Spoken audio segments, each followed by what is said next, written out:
আসসালামু আলাইকুম রহমতুল্লাহ বারাকাতু। Welcome back to another video. আসলে এখন করছি এমন একটা জায়গায় আসছি, ব্রাউনবাড়িয়া বাঞ্ছারামপুর থানার, অর্থাৎ একদম যেই দুর্গারামপুর এবং জগন্নাথপুরের যে রাস্তার মাঝখানে কত ময়লা, ঠিক আছে, এটা বিভিন্ন ধরনের করেছে। অথচ দেখেন কত সুন্দর মডেল মসজিদ। এই মডেল মসজিদের পাশ দিয়ে এত ময়লার স্তূপ, এটাকে সরানো যায় না? এটা কি প্রশাসন দেখে না? এটা কি বাঞ্ছারামপুরের এমন কেউ নেই যে এটা সরাবে, এটাকে মুক্ত করবে? কারণ অবস্থা খুব খারাপ, এই দুর্গন্ধ, এদিক দিয়ে মানুষ যাতায়াত করতে পারে না। এবং দেখুন কত সুন্দর একটা মডেল মসজিদ, অথচ কি একটা অবস্থা, ঠিক আছে। আপনারা কর্তৃপক্ষকে দৃষ্টি আকর্ষণ করছি, আপনারা অবশ্যই এটা একটা ব্যবস্থা নেবেন, ঠিক আছে। অবস্থা খুবই বাজে।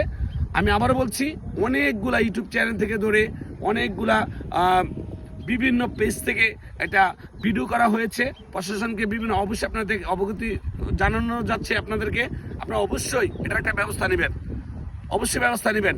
আসসালামু আলাইকুম রহমতুল্লাহ বারাকাতু। দেখেন আমি যদি দেখাই, একদম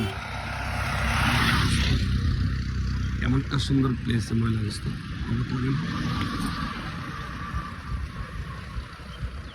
কি একটা অবস্থা।